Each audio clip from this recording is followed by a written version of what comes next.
Número 1, por favor. Tito capítulo 3, verso número 1.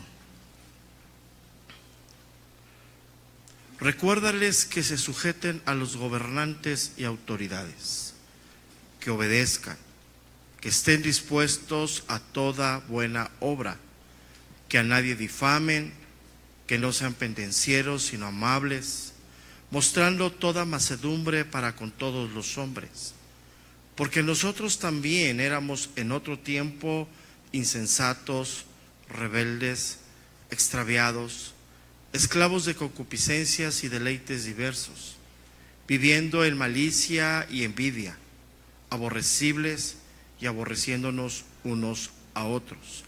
Pero cuando se manifestó la bondad de Dios nuestro Salvador y su amor para con los hombres, nos salvó no por obras de justicia que nosotros hubiéramos hecho, sino por su misericordia, por el lavamiento de la regeneración y por la renovación en el Espíritu Santo, el cual derramó en nosotros abundantemente por Jesucristo nuestro Salvador, para que justificados por su gracia viniésemos a ser herederos conforme a la esperanza de la vida eterna. Seguimos avanzando, hermano, en esta serie, y hoy voy a compartir un tema difícil, un tema que nos va a enseñar dos cosas esenciales. El título de esta enseñanza lleva Nuestra vida antes de la conversión. Es el tema número 20 de esta serie. Nuestra vida antes de la conversión. Y me voy a basar solamente en esta mañana en el verso número 3. Solamente voy a tomar un solo versículo de todos estos que leímos, y las próximas 4 o 5 semanas nos llevará los versículos restantes. Pero es una manera muy peculiar de escribir el apóstol Pablo en establecer instrucciones prácticas, éticas, y luego irse al fundamento teológico. Y así lo vemos en estos primeros 3 versículos. El primero y el segundo habla de las instrucciones, de las exigencias de Dios a nosotros en nuestra vida como creyentes, ¿sí? Y después en el verso número 3, él pone el fundamento teológico. Y ese fundamento teológico parte del 3 hasta el verso número 7. O sea, no solamente nos pone lo que éramos. Entonces, como decía al principio, vamos a entender dos cosas muy importantes esta mañana. ¿Quiénes éramos antes de Cristo? Eso es muy importante. ¿De dónde nos ha sacado Dios a cada uno de los que hemos creído? Y ahí nos describe perfectamente, desde el momento que éramos unos niños, desde el momento de que nosotros nacimos o fuimos concebidos, veníamos con esas terribles abominaciones que están ahí, ¿no? Y vamos a entender también cómo se mueve, o por qué el mundo, o por qué las personas que hoy no creen se comportan como se comportan. Para nosotros es muy importante entender eso, porque eso nos lleva también a tener paciencia con ellos, de la misma manera que Dios tuvo paciencia con nosotros. Entonces, ¿por qué debemos de vivir una vida con una ética diferente o con un comportamiento diferente? Pues porque ya no somos lo que el verso número 3 describe. De ahí nos ha sacado Dios. Entonces no nos podemos decir creyentes, cristianos, regenerados o seguidores de Cristo si seguimos viviendo en lo que describe el verso número 3. ¿Sí? Entonces este verso es muy grande y me iré despacio, muy despacio esta mañana, ¿sí? Porque el apóstol Pablo pone cosas muy claras de por qué ya no debemos de vivir así. Y él siempre dice cómo debemos de vivir, que es el verso 1 y verso número 2, sujetos a las autoridades, todo lo que leímos ahí. Entonces, y obviamente pues del verso 4 al verso número 7, pues nos describe perfectamente la obra transformadora del Espíritu Santo en aquel que lo ha recibido por medio de la fe. Es una obra que nos describe perfectamente la obra salvadora de parte de Dios. Entonces, por esa gran obra que describe del verso número 4 al verso número 7, ¿sí? Por esa gran obra que describe, pues podemos decir, y si quisiera que lo consideramos así, que hay exigencias de parte de Dios para nuestro nuevo comportamiento como los hijos de Dios. Es una salvación enorme. ¿Por qué enorme? Bueno, porque viene de un Dios primeramente enorme, grande, pero la condición en la que estábamos era bastante lamentable. Entonces, de ahí por eso la Biblia habla mucho sobre la vida cristiana y lo lleva a nivel de deber, lo lleva a nivel de exigencia de parte de Dios.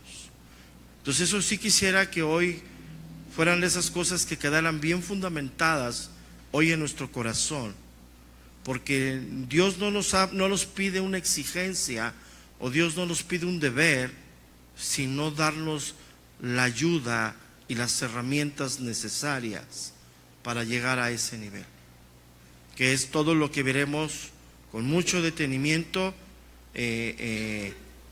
las próximas semanas. Entonces, este versículo primero nos lleva a entender por qué debemos nosotros sustentar, o por qué nosotros debemos de vivir una vida recta con las personas que nos rodean. O sea, ¿por qué no solamente yo me digo cristiano y mi vida con las personas que me rodean no marca una diferencia? ¿Sí? Lo primero que podemos entender de esto es que debemos de vivir esta vida porque tú y yo debemos de recordar de dónde nos ha sacado Dios. Es lo primero. O sea, cada uno de nosotros estábamos en el lodo, podríamos decirlo. Unos más adentro, otros menos, unos más sucios, unos menos sucios. Pero al final, hermano, todos estábamos ahí, en un lugar, pues no sé cómo describírtelo, pero sí me entiendes, ¿verdad? Estábamos viviendo en una fosa séptica, tú y yo. A lo mejor unos hasta el cuello, otros a lo mejor a la cintura, pero al final estábamos ahí. Y debemos entender que lo único que nos ha sacado de esa vida es la gracia de Dios. Nadie merecía por sus propias obras, nadie merecía por sí mismo, por lo que él pudiera hacer, salir de esa vida. ¿Qué nos saca de esa vida? La gracia de Dios, la misericordia de Dios. Y eso, hermano, lo primero que nos debe de, al leer ese versículo, nos debe llevar a un profundo agradecimiento de nuestro corazón hacia Dios. Porque yo ahí nací, ahí permanecí y ahí debería de morir. Pero por su gracia y por su misericordia, Dios nos ha sacado de ahí. Entonces, cuando tú volteas hacia alguien del mundo y tú ves cómo se comporta, pues te acuerdas que tú estabas en esa misma condición. Es como aquella persona que ha padecido una gran enfermedad y Dios, a través de la ciencia o a través de un milagro, ha habido sanación. Y cuando esa persona se encuentra a otra con la misma enfermedad, le testifica y le dice: mira, es que yo lo que tú estás padeciendo, yo lo padecí, yo lo viví. Pero mira, ¿por qué digo la ciencia y un milagro de Dios? Porque pues la ciencia viene de Dios. O sea, aunque los científicos dicen que no hay Dios, pues ellos no saben nada de lo que saben, si no es por la gracia de Dios. Entonces tú puedes decir, mira, yo fui con este doctor y Dios obró ahí y me sacó. Y hoy pues ya tengo un dictamen médico del cual pues ya no tengo esa enfermedad. Entonces es exactamente lo mismo en la parte ética y moral del hombre. Cuando tú volteas a ver a alguien que no ha sido regenerado por la obra del Espíritu Santo, que no ha creído en el sacrificio de Cristo, pues todo lo que hace es porque está en ese foso, ¿no? Entonces tú con todo amor y gracia vas y dices, mira, es que la única manera que yo pude salir de ahí fue poniendo mi fe en ese sacrificio perfecto. Te lo pongo de esta manera. Para ti, para mí debe de ser muy fácil, y lo digo así, extender el perdón a otro cuando tú y yo hemos sido perdonados por Dios. Y es algo que aún en la vida cristiana es difícil de llevar, ¿no? Porque vemos a muchos cristianos muy resentidos y con mucha amargura, muchos en el corazón. Entonces, para un verdadero cristiano que entiende que él ha sido perdonado y que no merecía ese perdón, cuando en el camino le toca extender el perdón o le toca pedir perdón a alguien, él va y lo hace, porque él ha disfrutado del perdón de Dios. ¿Sabes qué es lo más triste de todo esto, hermano? Es que nosotros tengamos ignorancia de nuestras propias faltas y de nuestro propio comportamiento. Yo no puedo concebir plenamente que alguien que diga, yo amo a Jesucristo, sigo a Jesucristo, pero tengo resentimientos contra tal persona. Y empieza a poner sus argumentos. Y empieza a poner sus excusas de por qué él no puede perdonar. Si hemos sido perdonados por Dios. ¿Y eso a qué nos lleva, hermano? A que verdaderamente nuestra vida se empieza a formar en la mansedumbre y en la amabilidad hacia las otras personas. Porque Dios nos ha sacado de esa vida. Y vemos que el que tomó la iniciativa para sacarnos de esa inmundicia fue Dios. ¿Por qué lo digo? Ve que dice el verso número 4. Pero cuando se manifestó, ¿qué dice? O sea, Dios no esperó, hermano, Dios no esperó a que el hombre por su voluntad quisiera pedirle perdón a Dios, sino Él hizo todo para la salvación. Aún estando en esa condición lamentable, hermano, Dios mostró su bondad y su amor hacia cada uno de nosotros. Entonces, a veces todo esto que estoy hablando lo vemos muy sencillo, porque minimizamos, hermano, de dónde nos ha sacado Dios. Y si minimizamos tú y yo de dónde nos ha sacado Dios, minimizamos la obra redentora de Cristo. Porque nos sentimos con derechos de decir, yo no era tan malo. Pastor, si yo me convertí a los 7 años. ¿Qué me puede decir? Eso que está ahí en el verso número 3, no, eso es para los adultos. Yo te hago una pregunta. Una de las cosas que más destruye al hombre, lo vamos a ver más adelante, es el egoísmo, el egocentrismo. ¿Con qué batallamos más nosotros con nuestros hijos cuando están en el tiempo del crecimiento? Con que presten, con que den, todo es de ellos. Todo lo que agarran, mío. Eso es egoísmo en el corazón.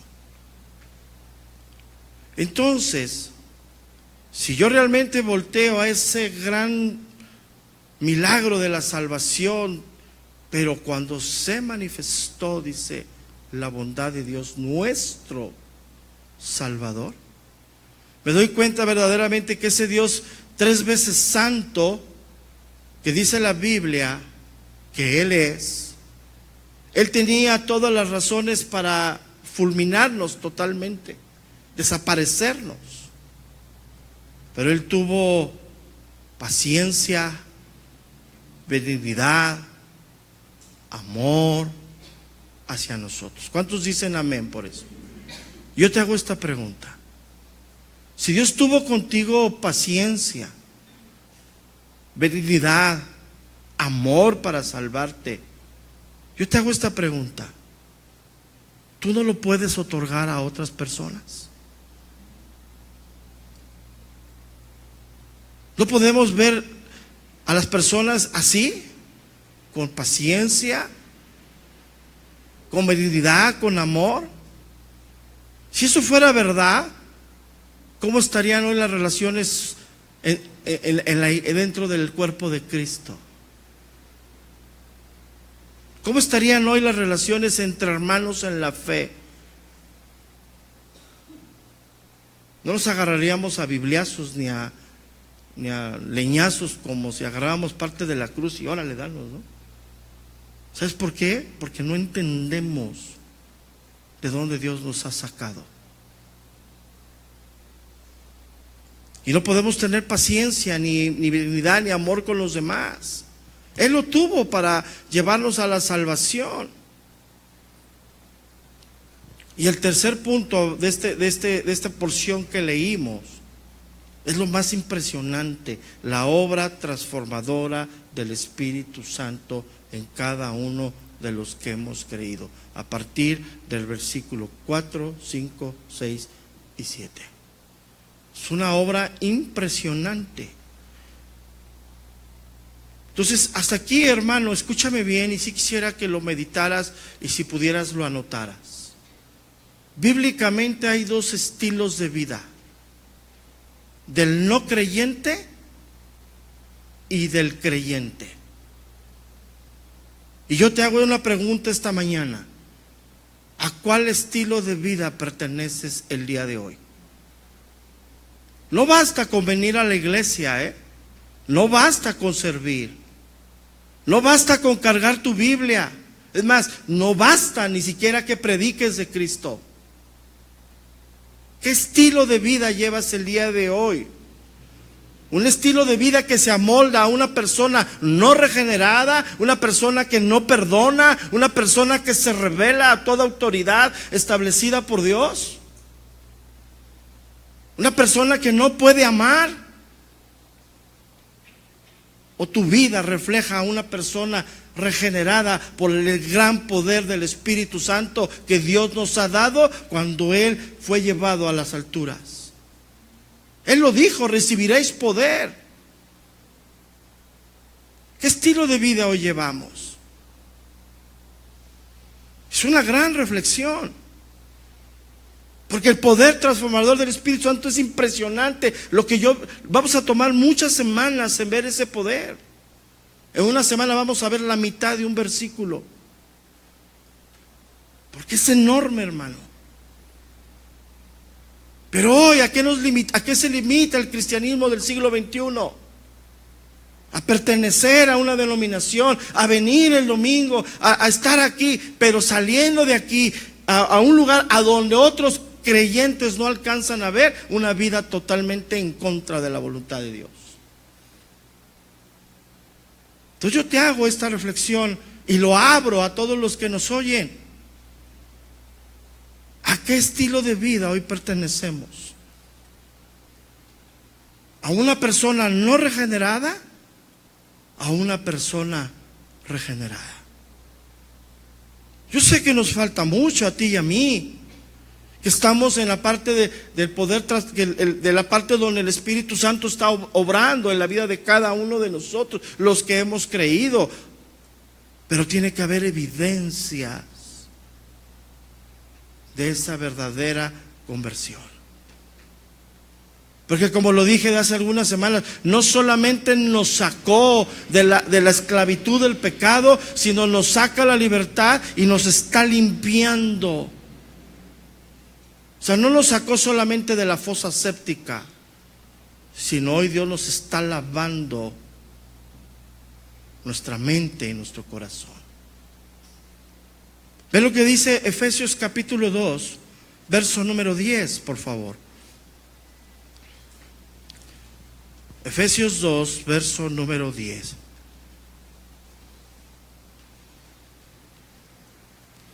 Dice, porque somos hechura suya,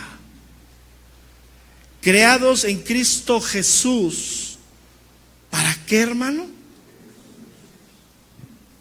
Las cuales Dios preparó de antemano para que anduviésemos en ellas. ¿Sabes qué quiere decir? Las cuales Dios preparó de antemano.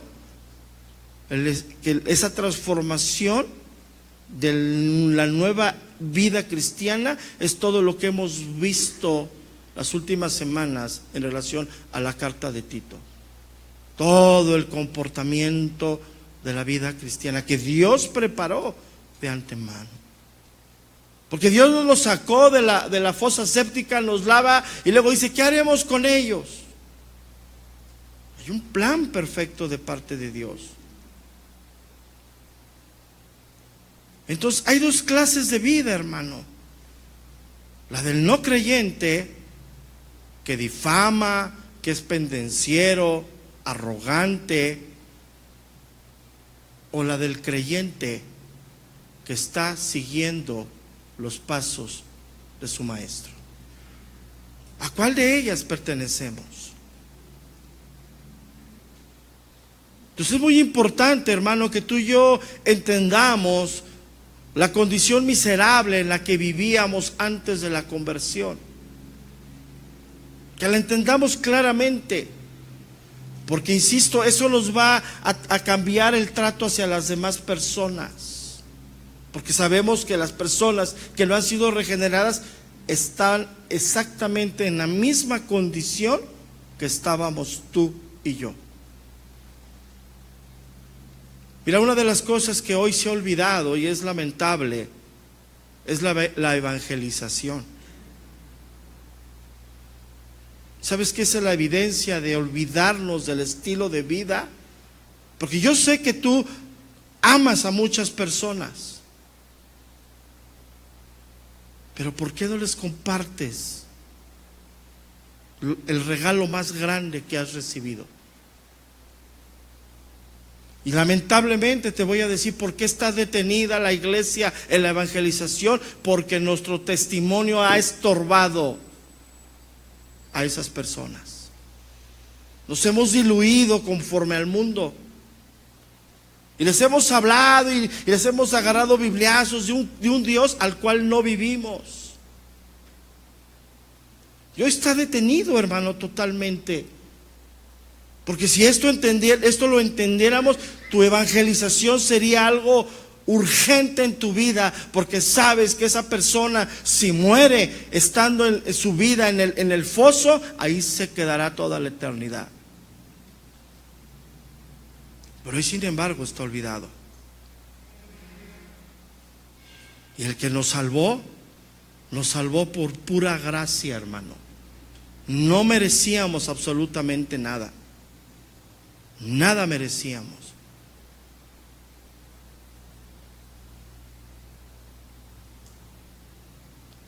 Entonces Dios salvándonos y queriendo que nosotros entendamos de dónde nos ha sacado. Porque si yo leo con mucho detenimiento, hermano, el verso número 3, veo un cuadro totalmente deprimente.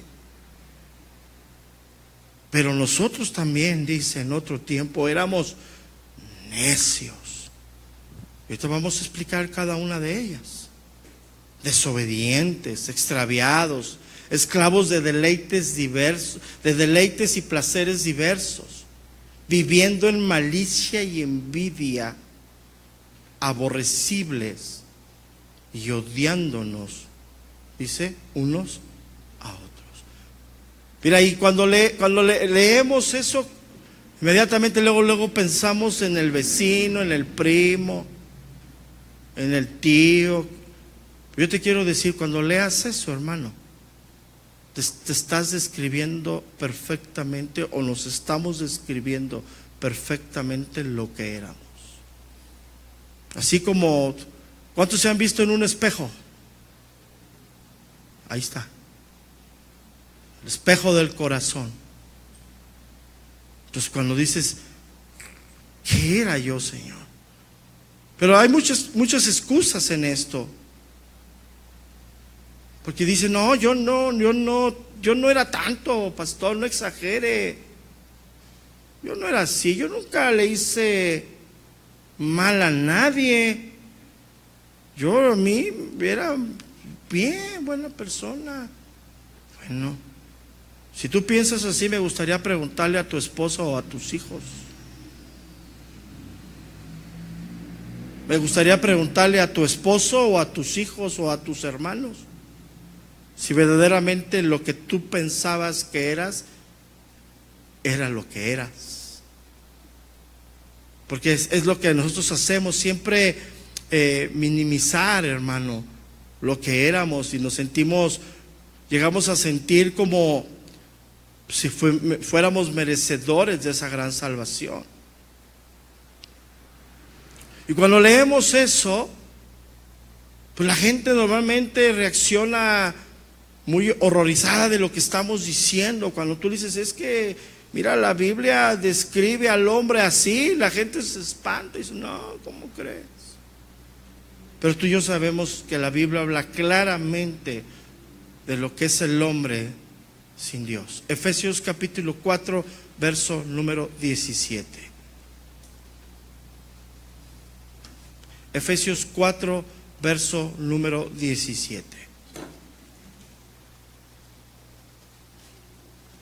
Dice, esto pues digo y requiero en el Señor,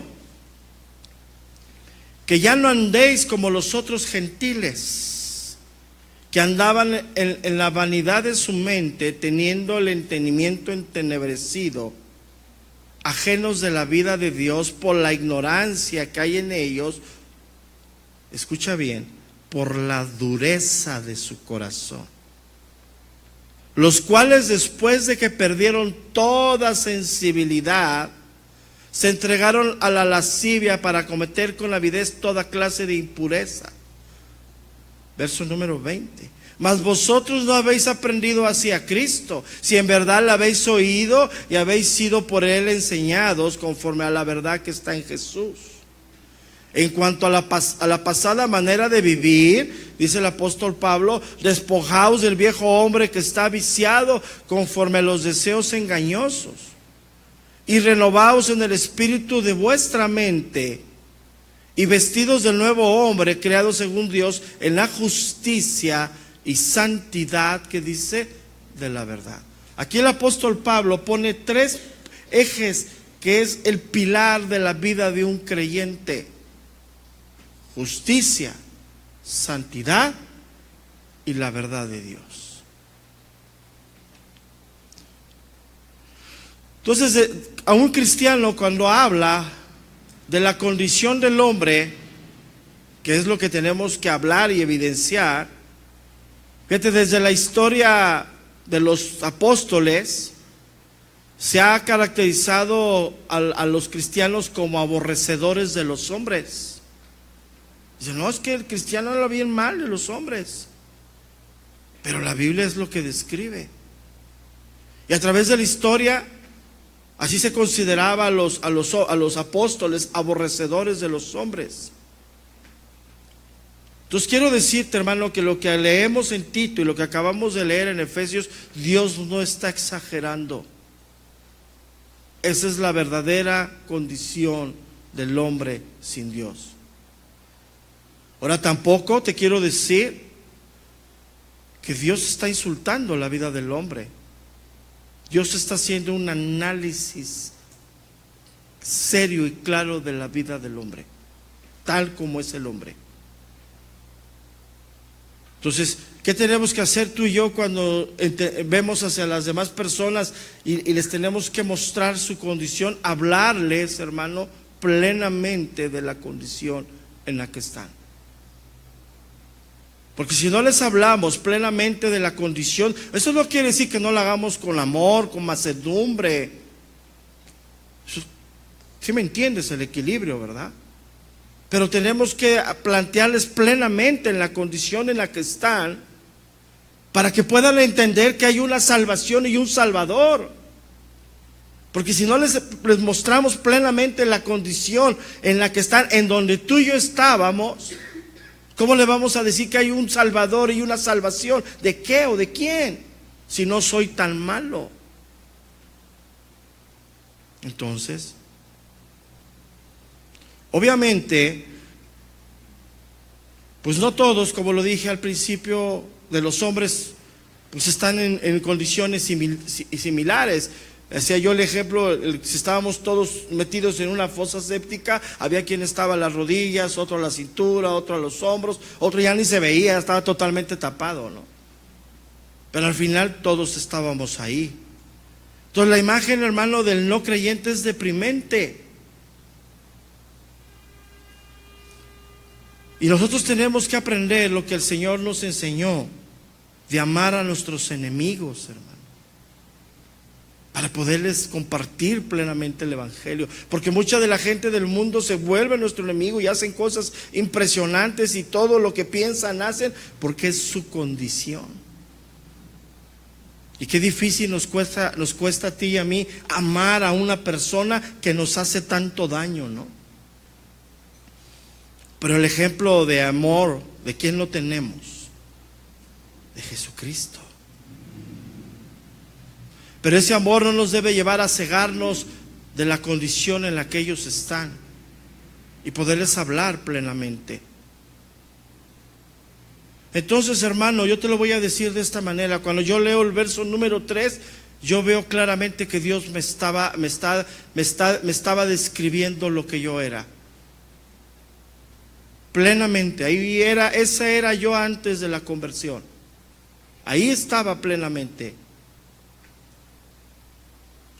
Y a veces nosotros nos da trabajo entender de dónde nos ha sacado Dios, pero te voy a decir algo. ¿Por qué hoy puedo decir que ese verso me describía plenamente? Porque yo llevo caminando con el Señor casi 15 años y esos 15 años, a través de la obra del Espíritu Santo en mi vida, me ha ido mostrando la podredumbre que había en mi corazón.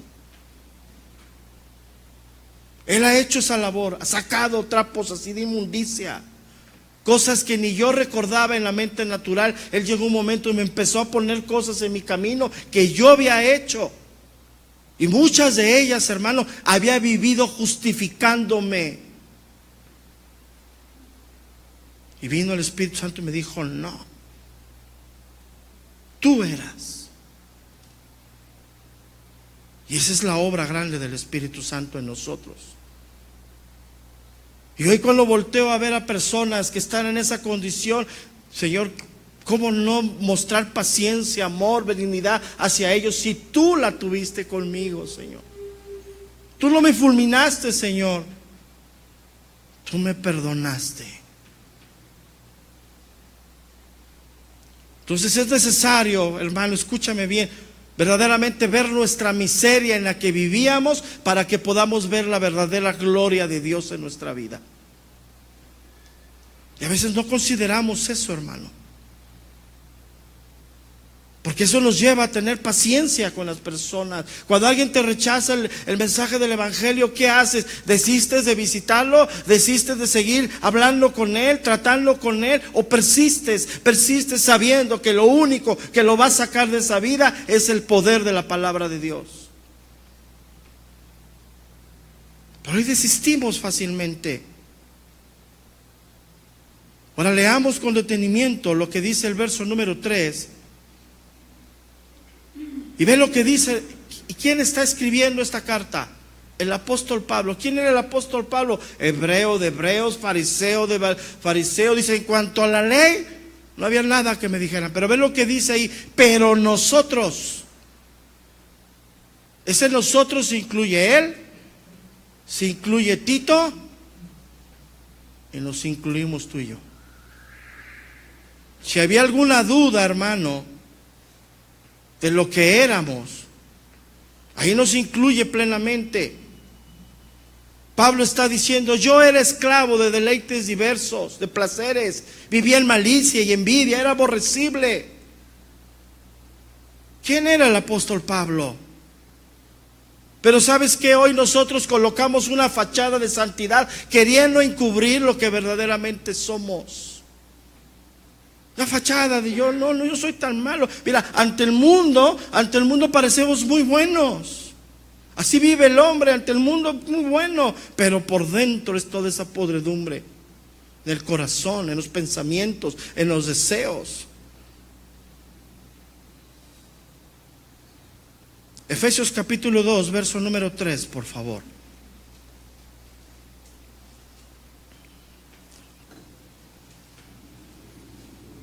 Efesios capítulo 2, verso número 3. Entre los cuales también todos nosotros vivimos en otro tiempo en los deseos de nuestra carne, haciendo la voluntad de la carne. ¿Y de los qué dice ahí, hermano? Y éramos por naturaleza hijos de ira, lo mismo que los demás. Y ese lo mismo que los demás, en el contexto de lo que estoy tomando, abarca las autoridades que viven en impiedad, negando a Dios, pero que Dios nos dice: por cuanto tú eres un hijo, sujétate a toda autoridad establecida por Dios. No puede haber rebeldía en un hijo de Dios.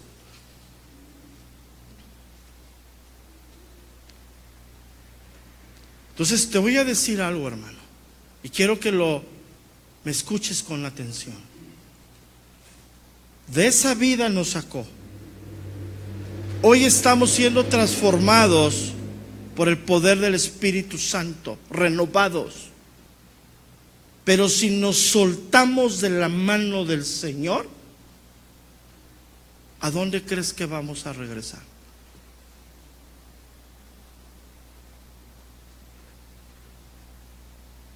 Pero todavía para la iglesia del siglo XXI es opcional congregarse. Para la iglesia del siglo XXI es opcional ser instruido a través de la palabra de Dios seriamente. Todavía, no, es que usted no sabe, pastor. Mire, usted porque no hace nada. Pero si usted estuviera en mi lugar, pastor, con todo lo que yo traigo, ¿cómo me pide que venga? Pero pues no vengas. Pero vas a regresar a ese camino porque de ahí saliste. Y todavía vivimos en esa carne que añora ese lugar. Pero la obra transformadora del Espíritu Santo está en nosotros. Y lo único que estamos haciendo es resistiendo al Espíritu Santo, acallando al Espíritu Santo, y nos volvemos hombres en la carne. Por eso Pablo en Efesios: ya no andéis como los otros gentiles en la vanidad de su mente. Entonces, si un cristiano puede regresar a esas cosas, sí, porque él decide. Por eso todavía dentro de nosotros pues hay tantos, mira, y me ven así. Pero yo nomás te hago esta reflexión, y escúchame bien lo que te voy a decir. Si tú eres una persona regenerada por el Espíritu Santo y tú eres papá o mamá, inevitablemente tu hogar, aunque tengas hijos incrédulos, tu hogar debe de ser un oasis de la palabra de Dios. Pero todavía hay padres cristianos con hijos incrédulos que viven en una contienda y un pleito enorme. Regresando a lo mismo. Entonces Pablo se toma 7 características del pecador que veremos en esta mañana. Yo creo que sí me da tiempo. Las 3 primeras que vemos ahí se refieren a facetas de nuestra impiedad o de nuestra vida sin Dios. Éramos necios, desobedientes, dice, y extraviados. Y las 4 restantes es el fruto sin la vida sin Dios. Deleites, esclavos de deleites y placeres diversos, viviendo en malicia y envidia, aborrecibles, odiándonos unos a otros. Entonces, los primeros tres son los tres pilares que tiene un hombre sin Dios.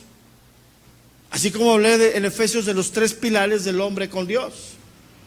La vida de un hombre sin Dios, hermano, está basada en la necedad, en la desobediencia. Y esta palabra extraviados significa confundidos, perdidos. Son los tres lugares donde la vida de un hombre sin Dios está. Que es la vida de impiedad. Haz de cuenta que de la vida de impiedad surgen estas tres ramificaciones. ¿Qué es la vida de impiedad? Aquel que vive espaldas a Dios. Entonces dice el primero, éramos, ¿qué dice? Necios. ¿Qué es ser necio? Desechar, escúchame bien, desechar la verdad. Todo hombre que desecha la verdad se vuelve necio. Todo hombre que desecha la palabra de Dios se vuelve un necio delante de Dios. Es algo muy fuerte, ¿no? ¿Cuántas verdades hay, hermano? ¿Cuántas verdades hay? Y si rechaza la verdad, vive en necedad. ¿Sabes por qué vive en necedad? Porque empieza a poner sus propios razonamientos. Totalmente en necedad. Y de esa necedad y de esos tres pilares que acabo de describir del hombre sin Dios, no es que el hombre en un momento caminando dijo, le voy a dar las espaldas a Dios. Ya nació así. Salmo 51, verso número 5.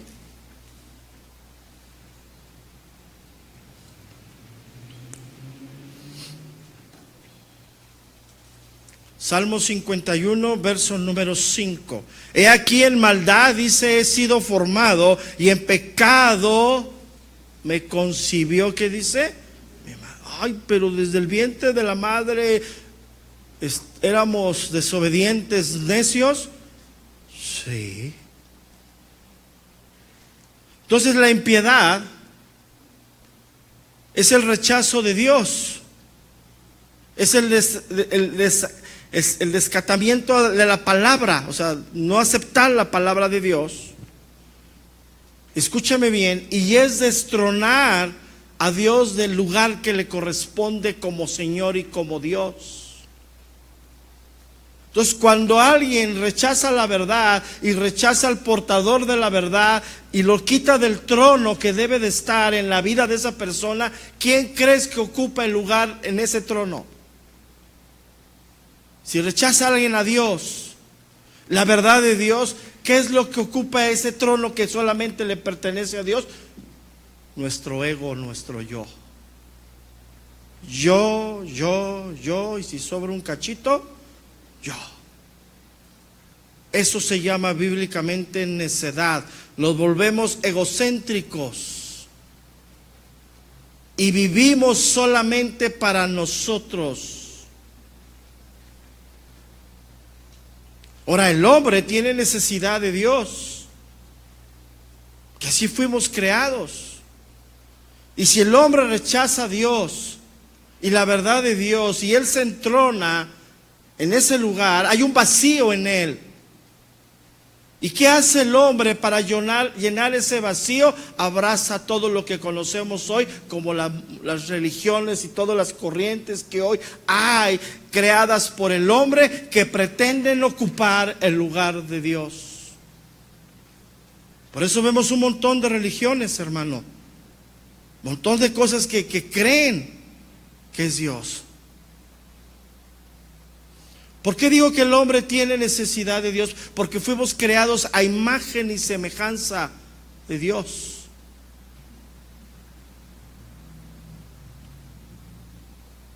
Entonces, la necedad es quitar la verdad de Dios. ¿Y qué viene como consecuencia de la necedad? La desobediencia. Al quitar la verdad de Dios y vivir en necedad, nos rebelamos ante las demandas de nuestro Creador. Y al rebelarnos contra las demandas de nuestro Creador, nos volvemos rebeldes y desobedientes. Y hay un rechazo deliberado, hay una rebelión totalmente hacia Dios. Ahora, dice, tú y yo, muchos podemos decir, es que yo no sabía, pastor. Es que a mí nadie me habló de Dios. Por eso hacía lo que hacía. Pero te voy a decir que no es que no hayamos oído o visto, sino que estábamos endurecidos para la verdad de Dios. Porque la Biblia dice que aún la creación da testimonio de ese Dios. Efesios capítulo 4, verso número 18. Efesios capítulo 4, verso número 18.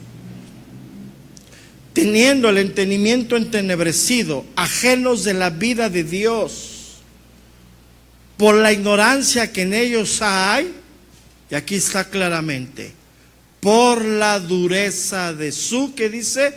Corazón. Al vivir en la necedad nos lleva a la rebelión, a la desobediencia. Por eso una de las evidencias de un hombre que no tiene temor de Dios, que no tiene entronado a Dios en su corazón y vive en la necedad, es la rebelión hacia las autoridades establecidas por Dios. Hermanos, si no se sujetan al que no ven, ¿tú crees que se van a sujetar a los que ven? No. Por eso una vez más Romanos 13:1. Romanos capítulo 13, verso número 1. Sométase toda persona a las autoridades superiores, porque no hay autoridad sino de parte de Dios, y las que hay por Dios han sido, ¿qué dice? Establecidas. De modo que de quien se opone a la autoridad, a lo establecido por Dios, ¿qué dice? Resiste. Porque hay necedad en el corazón, porque hay desobediencia. Y la desobediencia y la necedad lleva al hombre a estar extraviado. Esta palabra extraviado también se puede traducir como engañado. ¿Engañado por qué? Porque él ha destronado la verdad. Quiere decir que no hay rumbo. El hombre del mundo no tiene rumbo. ¿Y sabes cuál es el Dios que ha sustituido al Dios de la Biblia en este último siglo? Ahí te va, anótalo bien. El Dios del entretenimiento, hermano. El hombre, al no encontrar la verdad de Dios, a estar en rebeldía de Dios, se siente extraviado. ¿Y cómo suple ese vacío tan grande? Con el entretenimiento. Y hoy, hermano, hay congregaciones que se dedican a entretener a la gente como si fueran el mundo. Hoy tú ves a la juventud de esta época totalmente extraviada, buscando entretenerse con una, con otra, y cambian aquí, cambian allá, y ya llegó la moda, ya cambió la moda, que el pantalón largo, que el pantalón corto, que el tenis no sé qué. Entretenimiento, falta de identidad como hijos de Dios. Por eso hoy vemos a los jóvenes totalmente perdidos. Y ya mañana te trae el pelo así, y pasado te lo trae todo para abajo, y luego a la izquierda, y luego a la derecha, porque está perdido. Pero así está el hombre sin Dios. Hoy va a pare de sufrir, mañana va con los bautistas, pasado con los católicos, y luego agarra, no, pues ya llegó el Hare Krishna, pues con esos también. Y así está el mundo. Y así está la iglesia. Hoy el domingo voy con fulano, el otro domingo con sultano, y el otro acá y allá, a ver a dónde me siento. Es la evidencia de que vive en necedad. Me ven así.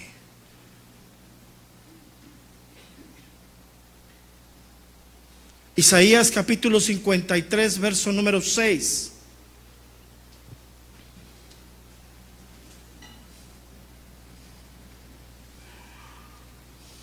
Isaías 53, verso número 6. Todos nosotros nos descarriamos como ovejas, cada cual se apartó, dice, de su camino. Mas Jehová cargó en él el pecado de todos, dice, nosotros. Hermano, tú y yo tenemos un solo pastor, que es Jesucristo. Él es el que nos va a guiar en la vida cristiana, el verdadero cristiano, hermano. No puede una persona estar extraviada. Un verdadero cristiano no puede decir: no sé qué hago con mi vida, no sé a dónde voy, no sé qué hacer. La evidencia es que tienes necedad en el corazón. Porque si tú estás pleno en Dios, sabes que estás aquí viviendo en este tiempo para que el Espíritu Santo te transforme a la imagen y semejanza del Hijo de Dios. Pero no sé ni a dónde voy y quiero servir, y me meto al instituto 3 semanas y me regreso. Me meto a la clase, hasta las clases de piano ayer que subí. Digo, ¿y ahora? ¿Y los alumnos? Pues ya, pastor, ya no vienen. ¿Cómo? No, dice ya. Uno que porque esto, uno que porque el otro, uno porque... Señor. ¿Y sabes qué es lo que me movió? Que todos esos eran niños que necesitan guía. ¿Y a dónde están los padres para enseñarle la persistencia? Aún en lo más sencillo, una simple clase de teclado, 1 hora a la semana. Pero así está la iglesia. En lo más, en lo natural, en lo sencillo, nos extraviamos. Imagínate en lo espiritual. Ya, los niños. Digo, no, pues ahora para la otra convocatoria le dije a los muchachos: hay que pedirles 6 meses por adelantado para ver si vienen ya. Y el extraviarnos y el destronar a Dios nos hace vivir para nosotros mismos. Nos hace creer que estamos para nuestras propias ambiciones, para nuestros propios deleites. Y el enemigo y el mundo nos dice: vives en libertad. Pero yo nomás conozco que una persona que dice vivir en la libertad, en ese punto, acaba siendo esclavo de sus propios placeres y concupiscencias. Acaba siendo esclavo.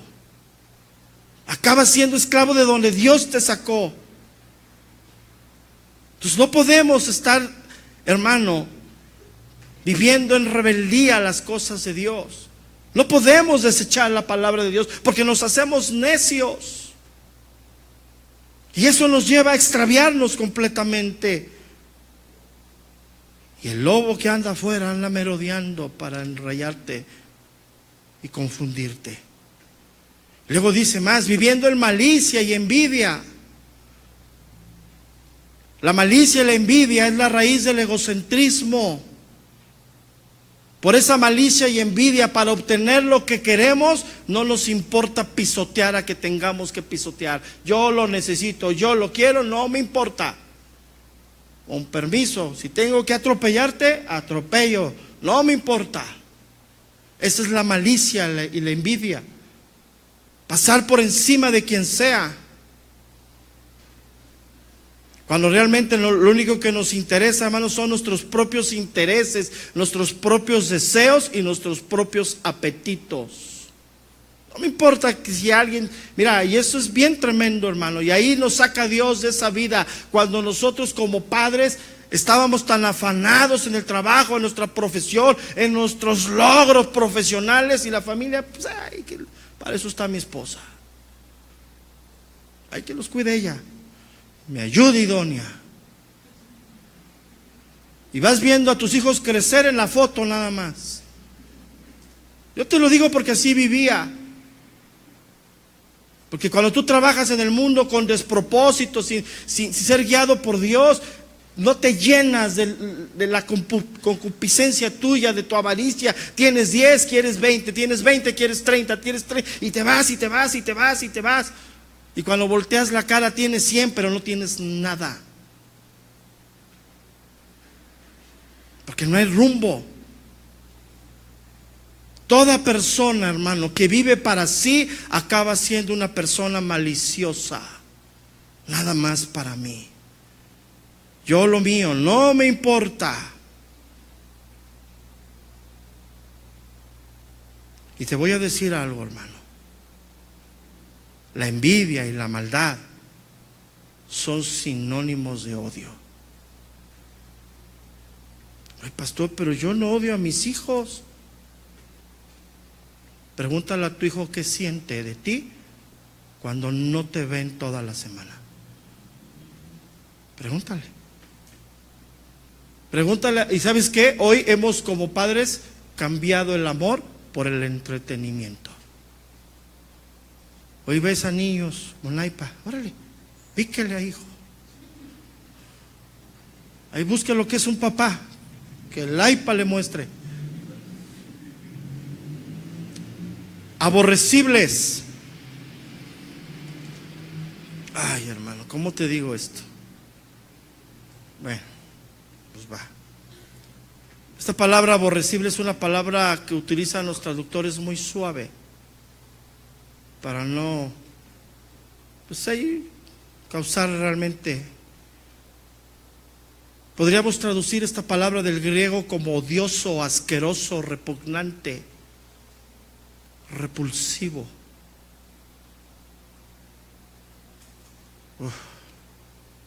Fuerte, ¿verdad?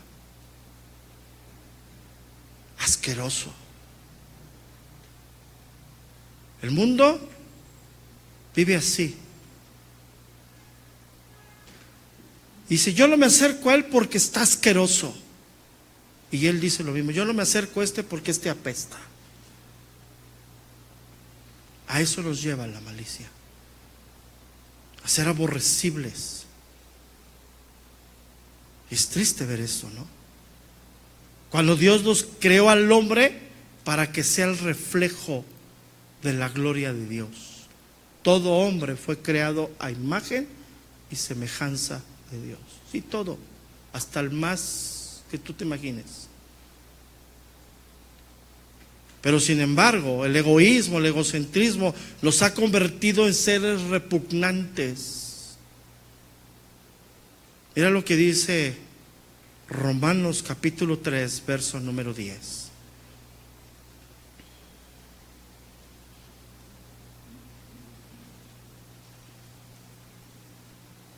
Romanos capítulo 3, verso número 10. Como está escrito, dice, no hay un justo ni aún uno. No hay quien entienda. No hay quien busque a Dios. Todos se desviaron y a una se hicieron, ¿qué dice? No hay quien haga lo bueno. No hay ni siquiera uno. ¿Tú crees que esa vida que dice aquí no es una vida repugnante? Por eso odiándonos y odiándonos unos a otros. ¿Por qué? Porque la misma vida repugnante que tú y yo teníamos nos hace no poder vivir con otro que está en las mismas condiciones. Como yo lo veía a él, él me veía a mí. Pero la vida cristiana ha cambiado, ¿no? Es que la Biblia habla mucho de que ahora somos un cuerpo, unidos todos, concertados con un mismo espíritu para glorificar a Dios. Pero vemos cómo esto no es una verdad en la práctica bíblica, hermano.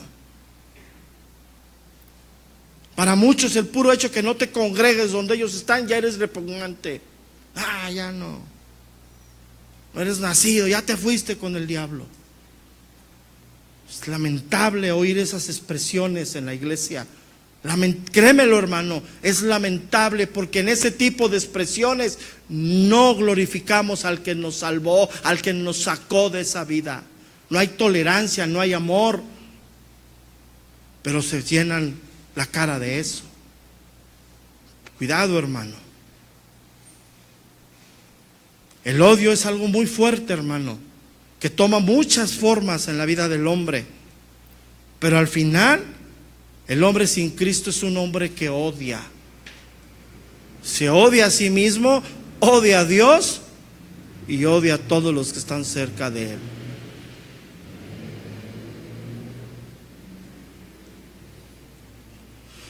Ay, Señor. Pero la Biblia dice que la iglesia está cimentada en el amor de Dios. Yo te hago esta reflexión. ¿Hoy tú y yo verdaderamente buscamos el bien de los demás? ¿O qué buscamos? ¿Qué buscamos nosotros? La sociedad del mundo está fincada en el odio, en el resentimiento, en el egocentrismo. Pero la iglesia, ¿cómo debe estar fundada y cimentada? Entonces tenemos que valorar mucho, hermano, lo que la Biblia nos enseña, de dónde nos sacó. Pero hay algo muy importante, quiero que lo volvamos a leer, del verso número 3. ¿Es lamentable la condición del hombre, sí o no? Es repugnante. Pero ¿qué dice el verso número 3? Porque nosotros también, aquí está la palabra, ¿qué dice ahí, hermano? ¿Qué dice? Éramos. Ya no somos, hermano. Esto es lo más hermoso. Ya no somos eso. Eso éramos. Los odiábamos a todos, teníamos envidia, malicia. Hoy ya no somos eso. ¿Por qué no somos? ¿Porque lo merecíamos por nosotros mismos? No, hermano, por la gracia de Dios. Por ese amor que Él tuvo para salvarnos. Por ese amor que Él tuvo para poner su vida en la cruz. Por ese amor que Él dijo: yo voy al Padre, pero prepararé un lugar para vosotros, para que donde yo estoy, algún día todos ustedes estén. Yo te hago esta reflexión, hermano, si entiendes esto no te lleva a una vida diferente hoy aquí, a un comportamiento diferente, a una lucha contra esa vida que estaba ahí. Claro que sí, pero cuando no entendemos esto y minimizamos de dónde nos sacó Dios, nos diluimos. Porque cuando yo leo ese versículo y me describo ahí y describo las atrocidades que le hice a mi familia, a los que yo decía que les amaba, y hoy veo cómo Dios ha transformado mi corazón, mi mente, cómo me sigue formando, eso me lleva inevitablemente a caer rendido a Él, decirle: Señor, verdaderamente eres ese Dios poderoso que algún día tú te mostraste en mi vida, y verdaderamente voy a seguirte, Señor. Y voy a dejar que tu Espíritu Santo me siga transformando, me siga llevando, y no me voy a resistir, porque yo ya sé lo que es vivir en la impiedad. Yo ya sé lo que es vivir, darte la espalda, Señor, y yo ya no quiero eso. Pero hoy se nos olvida esto, hermano. Hoy vivimos un cristianismo light, hermano.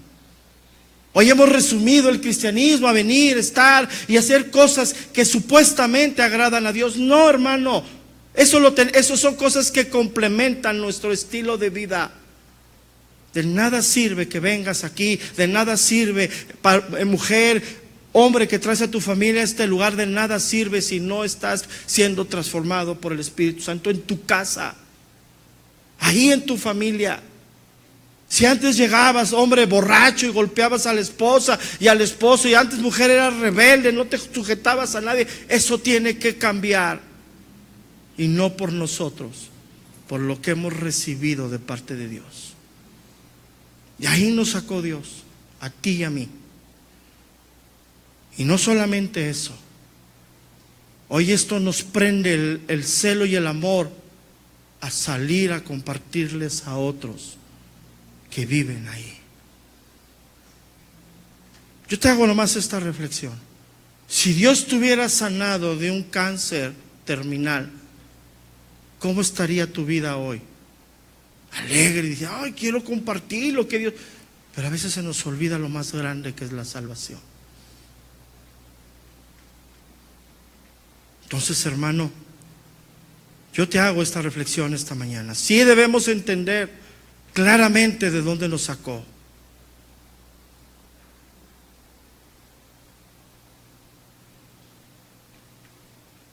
Primera carta de Juan, capítulo 3, verso número 6. Con esto termino. Primera carta de Juan, capítulo 3, verso número 6 y terminamos.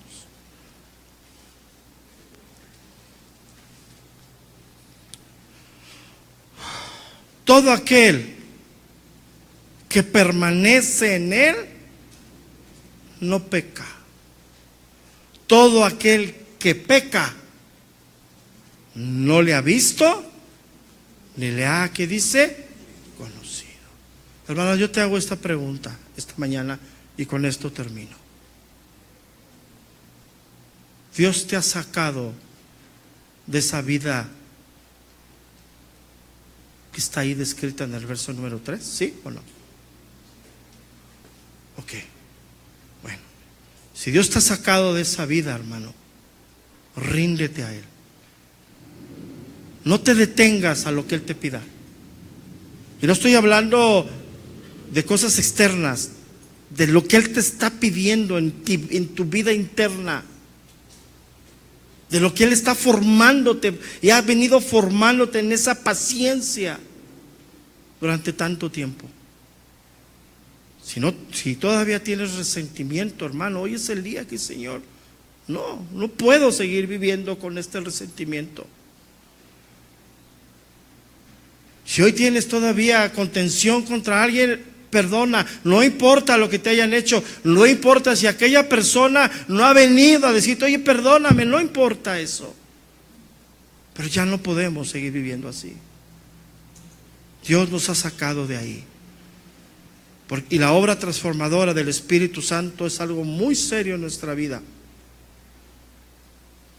Y hoy nos podemos conocer más de dónde nos ha sacado Dios. Porque dice la Biblia que tú y yo somos una nueva creación en Dios. Y esa nueva creación inevitablemente nos lleva a un nuevo estilo de vida en Cristo. Y hoy lo tenemos que entender. Entonces yo te voy a pedir, hermano, que cierres tus cosas que tienes ahí.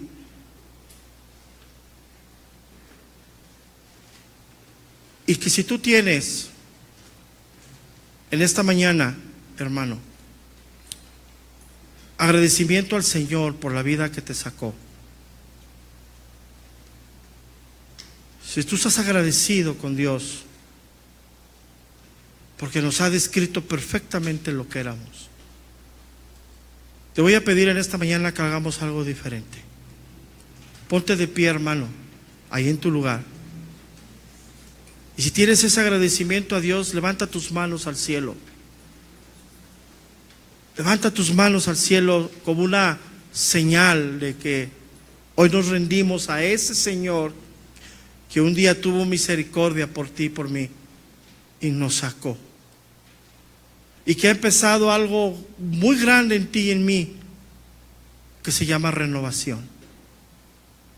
Si tú tienes agradecimiento a ese Dios que se mostró y que te dio su mano para que te agarraras de ella y salieras, y que hoy te está lavando, ahí con tu boca, hermano, agradécele a ese Dios. Ahí con tu boca dile, perdóname, Señor, por resistirme a ti, Señor. Perdóname por resistirme, Señor, a la obra que estás haciendo hoy en día en mí como tu hijo. Perdóname, Señor, porque mi vida no ha dado ese testimonio fehaciente de esta salvación tan grande. Y agradécele con tu boca, Señor. Gracias, Señor. Gracias por habernos sacado de esa vida, Señor. Gracias por tener misericordia para nosotros, Señor. No merecíamos nada, Señor, pero por tu gran amor, por tu gran misericordia, Señor, nos salvaste. Oh, Señor, ¿cómo podemos pagarte, Señor? ¿Cómo podemos pagar tan grande salvación, Señor? Lo único que hoy podemos es primero rendirnos a ti, reconociendo que tú eres ese Señor sobre todas las cosas, reconociendo que en ese señorío nos estás formando, nos estás tratando, y que lo que tú has empezado en cada uno de nosotros, Señor, tú lo terminarás. Necesitamos permanecer en ti, Señor, así como el pámpano permanece en ti, Señor. Gracias, Señor. Gracias por tu fidelidad. Gracias por tu amor, Señor. Gracias, Señor, por habernos salvado. Y hoy aquí, Señor, como tu siervo, como tu seguidor, hoy te agradezco plenamente en mi corazón, Señor, lo que has hecho en mí. Y hoy mi vida, Señor, hoy mi vida la rindo a ti, Jesús. Una vez más te digo, sí, Señor, aquí estoy. Sígueme tratando, sígueme formando, Señor. Pon ese denuedo en mi boca, Señor. Ese fuego que viene de ti para llevar este mensaje a aquellos que viven en impiedad, aquellos que están extraviados, que viven en la necedad, en los deleites. Danos esa sabiduría, Señor, para hablarle a cada persona, Señor, a la cual tú nos has acercado, Señor, para mostrar ese Dios lleno de gracia, lleno de verdad, que vino a este mundo a salvar a todo aquel que crea en Él. Gloria a tu nombre, Señor. Bendecimos tu nombre, Señor. Gracias, Señor, por esta salvación. Gracias, Señor, por el amor que has tenido con tu pueblo, Señor, por la paciencia, Señor.